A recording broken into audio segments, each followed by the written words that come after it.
Hi everybody. I'm Mrs. Fellows from the Grand Ledge Area District Library, and today we're going to do one of our take-home craft projects. We're going to be making something that looks like this. It's a little pumpkin. And if you've picked up your take-home craft kit from the Grand Ledge Area District Library, I'm going to open up mine now and we'll take a look at what's inside. Let me scoot the pumpkin out of the way for right now. Let's see what we have in here. Oh, we have all sorts of good information in here. Something that's really important to see is our October newsletter. It's also kind of a calendar of our events. It has the events going on this month, and if you like to do crafts, there's another one coming up later in the month where you can make a graveyard terrarium, kind of a spooky craft. And there's also some information on the back of it about some other activities going on at the library and resources that you can access. So you have your calendar in there. We'll put that over here out of the way for right now. There's also some information on some fall books, including the books we'll be looking at a little later today. And then there's some fun songs and rhymes on the back of the sheet. So these are nice activities to do with kids at home. Now, let's see. Oh, the next thing we have in here should have your instruction sheet.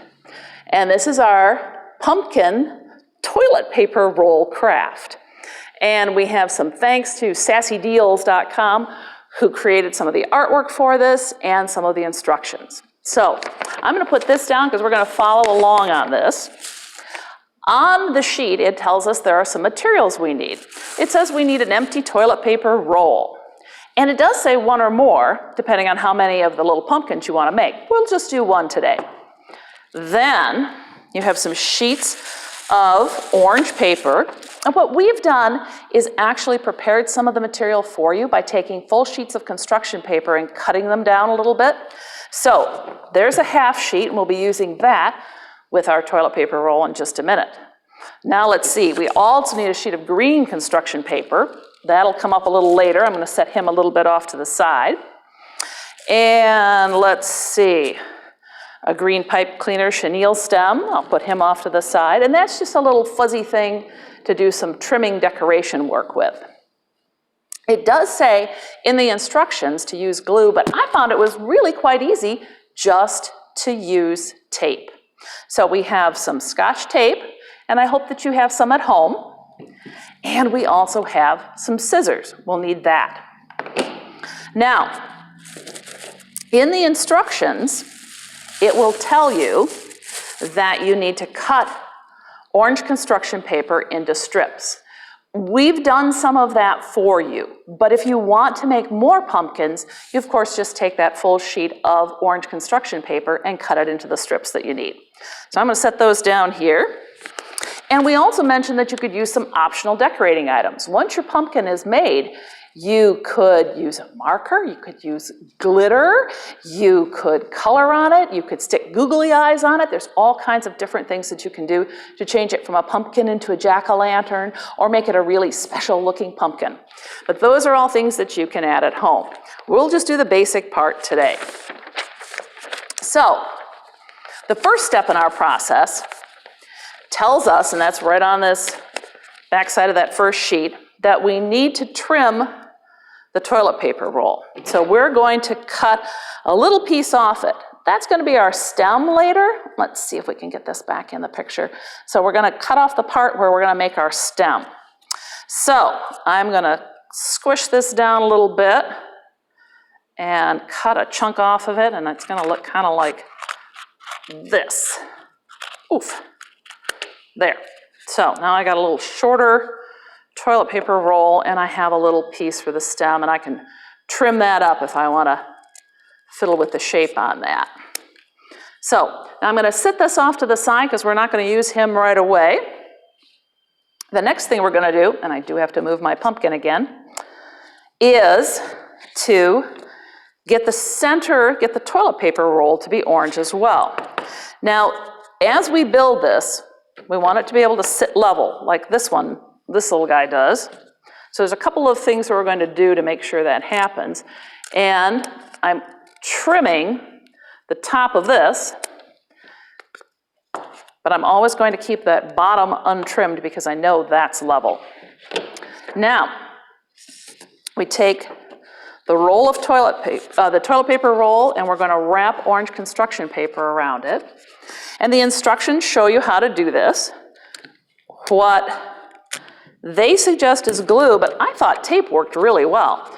And what I did was take a piece of tape, and I used that to sort of anchor the construction paper right to the roll. Then I could, whoops, I'm a little crooked there. I could roll the construction paper around it, and I can see without it scooting around and trying to move where it's going to be. And now I'm going to cut off a chunk of this here because I don't need quite that much overlap, but a little overlap is good. So that piece goes off to the side. And now I have the orange wrapped around the roll. It's pretty tall though. So now I can come back to this side and mark where I need to cut it to trim it more evenly with the roll. And since that top edge is never completely even, I'm going to just cut it right here. And I should be able to wrap it around and anchor it down. And it looks like I've got it a little crooked, so that means I'm going to loosen up my tape. I'm going to try and put it on there a little straighter. I'm going to bring it back around, and I'm going to tape it down.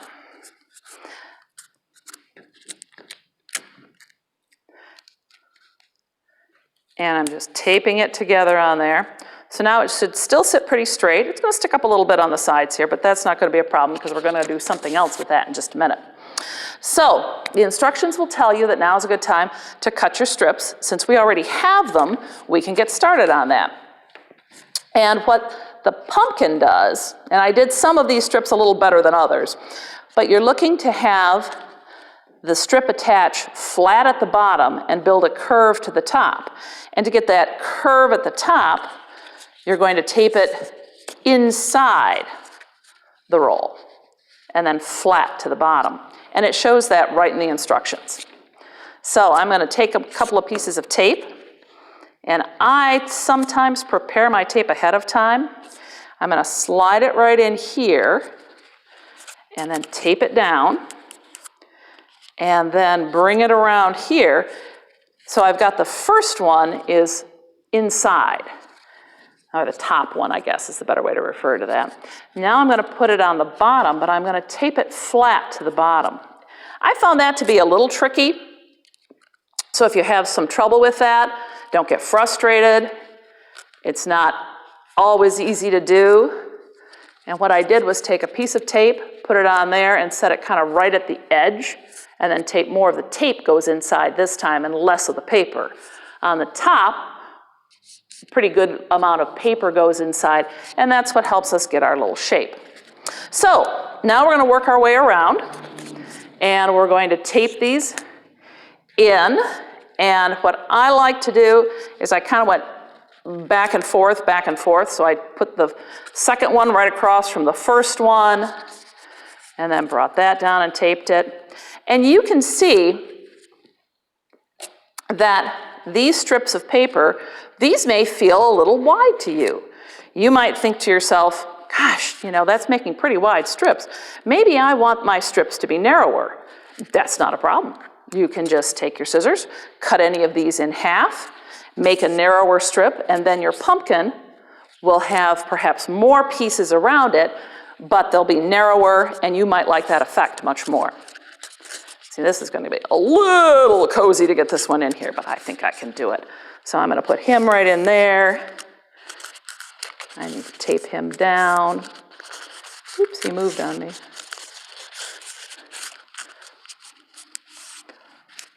And see if I can bring him back around and down here. I think I got him too far in. So I'm going to scoot him back up. And I'm going to actually use another piece of tape on him. So you're just going to work your way around the pumpkin, and you'll be taping the strips in at the top. And if you find these are cut too wide, feel free to just take your scissors and go right down and cut them in half to make them a little narrower. I'm going to try that with one of those, one of the next ones, and show you how that would work. Oop, there's my tape again. This is the part I'm going to tape flat on the bottom. And then just for fun, I'm going to see if I can cut one of these a little narrower. I believe it says 1-inch strips, but it might be that a 1/2 inch will work much better. So let's see if that makes this easier. And then you'll have a lot more strips to work with too.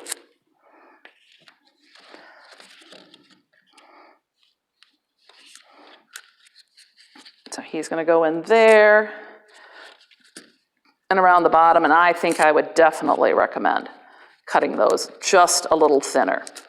If you have the scissors at home and can do that, that will probably make this project go a little bit better. Whoop, he got away from me.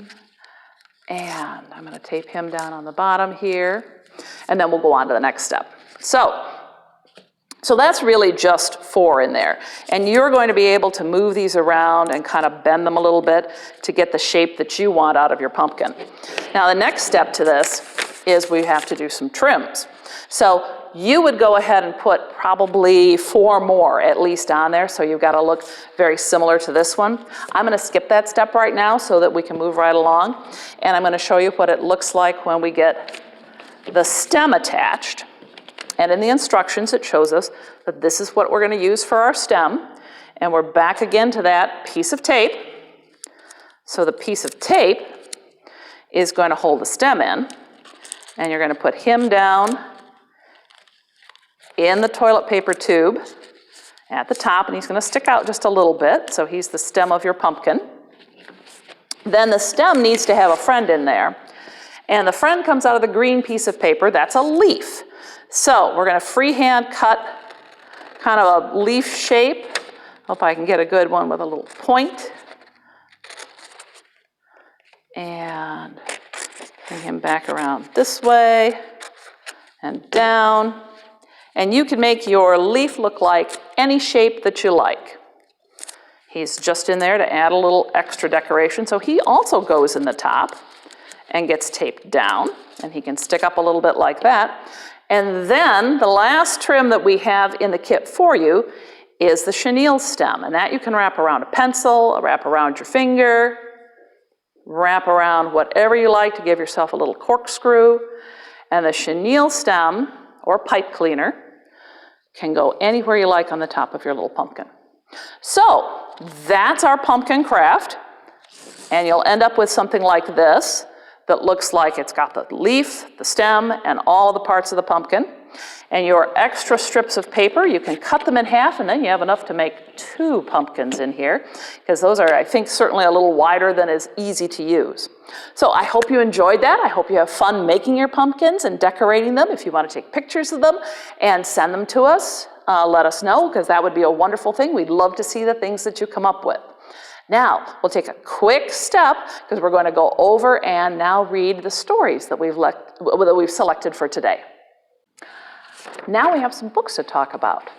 For fall and for Halloween, the Grand Ledge Area District Library has a great selection of fun books for kids and for adults. In our juvenile department, you'll find some of the books on your take-home sheet that is included with the craft. There's Dino Halloween, Mrs. McMurphy's Pumpkin, Hidden Pumpkins, Too Many Pumpkins, and Elmo's Happy Halloween. So we're going to look at the Sesame Street book featuring Elmo. And the reason that I'm going to show this to you and not read this one today is because it's got a great assortment of parent and grown-up hints and tips for engaging with the story. So it's a brand new book. It has a new book sticker on it, and it'll be either in the Halloween display or with the new books. And it is considered a board book, so that's a nice durable book to read to small children. When you open the book up, you'll see the story in this area. But in addition to the story, on either ends of the pages, there are hints and tips for how you can engage children as you read with the story. So they'll tell you exactly what it's doing each time. This one says it's an engage, and it asks a question about the text. So then you can ask the question to your child when you read it. On the other end of the book, it'll tell you there's a point and some specific skills that are included in the text, a way that you can develop that. So it's a terrific early literacy resource and lots of fun. And it's a brand new book, so I encourage you to come in and take a look for this one. Now I have a slightly less new book, bit of a classic, Mrs. McMurphy's Pumpkin. And that's the one I'm going to read to you this afternoon, or today. This is Mrs. McMurphy's Pumpkin by Rick Walton and illustrated by Delana Batoli. It's published by Harper Festival, which is a division of HarperCollins Publishers. Mrs. McMurphy lived all by herself on a farm at the edge of the woods. You see her farm? Doesn't that look nice? It's a very tidy little farm. Every morning, she hushed her chickens, and then she sang to them as she fed them and gathered up their eggs. Every morning, she gave hay to the cows, scratched them behind their ears, and told them to mind themselves while she milked. And every morning, she slopped the pigs, smiled at them, and said, "Now, if you break out of your pens today, you're bacon." Then she'd give them each a kiss and a pat. You see all of her pigs over here? Here she's feeding them the extra vegetables from her garden. One morning, 4 days before Halloween, Mrs. McMurphy got up to gather eggs, and she found a large pumpkin with a wicked, wicked grin sitting in the hall by her front door. And the pumpkin said, "My mouth is here. I speak to you. When my teeth are here, I'll eat you." "Oh, what a sweet-looking pumpkin," said Mrs. McMurphy. "But pumpkins belong outside." And she carried it out to the porch. Does the pumpkin look happy about that? He kind of went from that grin to this face. 3 days before Halloween, Mrs. McMurphy got up to milk her cows, and she found a large pumpkin with a wicked, wicked grin and a crooked nose sitting on her sofa. Who's looking at the pumpkin? You see her cat? And the pumpkin said, "My nose is here. I smell you. When my teeth are here, I'll eat you." "Morning is my work time," said Mrs. McMurphy. "Why don't you come back in the afternoon? We'll have cookies and milk." And she carried the pumpkin out, and she put it in the shed. 2 days before Halloween, Mrs. McMurphy got up to feed her pigs, and she found a large pumpkin with a wicked, wicked grin and a crooked nose and 2 pointy ears sitting in her kitchen doorway. You see his ears? And the pumpkin said, "My ears are here. I hear you. When my teeth are here, I'll eat you." Now, she said, "let's remember our manners." And she took the pumpkin outside, and she sent it floating down the river. See the pumpkin? Whee, there he goes. Look at all the animals watching him. I see cows and a fox, all kinds of different things. On the day before Halloween, Mrs. McMurphy got up to clean her house, and she found a large pumpkin with a wicked, wicked grin and a crooked nose and 2 pointy ears and 2 mean eyes sitting on her kitchen counter. And the pumpkin said, "My eyes are here. I see you. When my teeth are here, I'll eat you." "And what lovely eyes they are," she said. "But I'm afraid no one's allowed on the kitchen counter." And she put the pumpkin in a box, and she mailed it to the North Pole. Whew. Is he happy to be up there? Doesn't look happy. On Halloween morning, Mrs. McMurphy woke up to do her baking, and she found a large pumpkin with a wicked, wicked grin, and a crooked nose, and 2 pointy ears, and 2 mean eyes, and large, sharp teeth, sitting on her stove. And the pumpkin said, "My teeth are here. I can bite you. It's time for me to eat you." "Oh," said Mrs. McMurphy. "Well, we'll have to see about that."